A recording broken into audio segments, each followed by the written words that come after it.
Hi, this is Eric again with Primal Tone, and today we're going to take this Fender Player Strat and do those upgrades we talked about last time. We're going to put in a roller nut, locking tuners, and an ultra bridge, which should make this thing pretty badass. So stay tuned. The first thing you're going to want to do is remove the strings. They will absolutely get in the way of what you're about to do next. Once that's done, you want to take a feeler gauge and measure the distance between the top of the fret and the bottom of your string. You're going to want to duplicate that when you put the new nut on. Now we're going to want to remove the existing nut. It's a little challenging sometimes. Maybe the glue's heavy, maybe the polyurethane's heavy. Most times they break as you're trying to get them out anyway, which I can tell you is the case here. Success. That nut did break, by the way.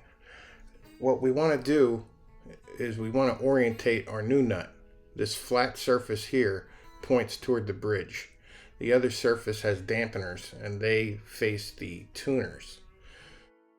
The width and depth dimensions are crucial for the proper finish on this nut.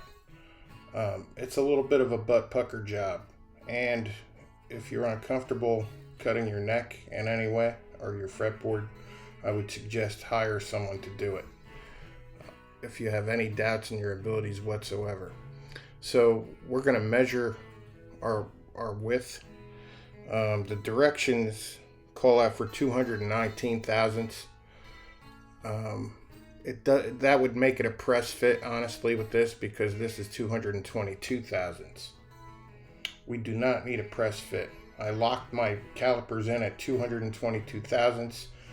I'm pushing against the backside toward the headstock and scoring the line on the fretboard so I know exactly where to cut.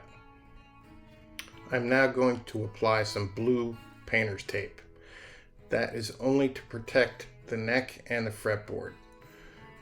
And also, I'm going to apply some double-sided tape to hold the guide that's going to hold the straight line for my saw. So the guide it's similar to a piece of Teflon, which I've cut a 9.5 inch radius into it, so it's pretty seamless on there. I would suggest, if you're not used to doing this, use a pair of scissors instead of the X-Acto knife. I didn't hit the fretboard because I've done this a bunch of times already. But if you're doing it for the first time, I'd just be as careful as possible. So now, here's the reason for the double-sided tape. So now I put that right on that line that I scored. I'm going to take a really thin saw, and I'm just going to gently kind of go a little bit at a time until I hit the depth that I want. The directions call for 105 thousandths in the depth. I wouldn't suggest going that far. You go a little bit at a time. Of course, I used a bunch of files. I was going very gently with that chisel, but it was only to break up what I took off already. It's all file work from here on out.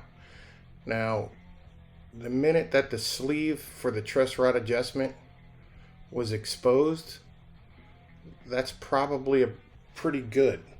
But even so, when I checked that, it wasn't it was only about 80, I want to say it was like 84 thousandths. But that being said, that was enough. So I'm just tightening up the corners at this point so I can kind of slide that in. It should be a snug fit. It's not a press fit, but it's snug. So it shouldn't be loose in there either. So you want to get it just right. That's the whole purpose of taking that measurement in the first place. So you're going to hand fit it. It's a very tedious job. So I'm checking it with the feeler gauge. At this point, it still needs a little bit more, but I don't need the guide block at this point because we're deep enough. But you'll notice when I pull this away, you'll see the darkness in the middle from that sleeve And once that's even all the way across, we're probably going to be pretty good. We want to stay away from, we don't want to make this any wider than we are right now, because we're good the minute that slides through there. So that looks pretty good. Once we're satisfied with that, all the finish work, we'll pull the blue tape and then mount this baby. As soon as we're satisfied that the nut is in the proper location, we're going to pre-drill the holes for the screws, being careful not to go too deep. Nothing more embarrassing than drilling a hole all the way through your neck. So I used a 16th inch drill bit. It's a number 0 Phillips head that attaches this thing. Once that's in, we restring and we're pretty much good to go. You just want to double check the depth so you don't bottom the screw out in the hole. Once that's done, it will require a complete setup, which I'll cover in one of the next videos.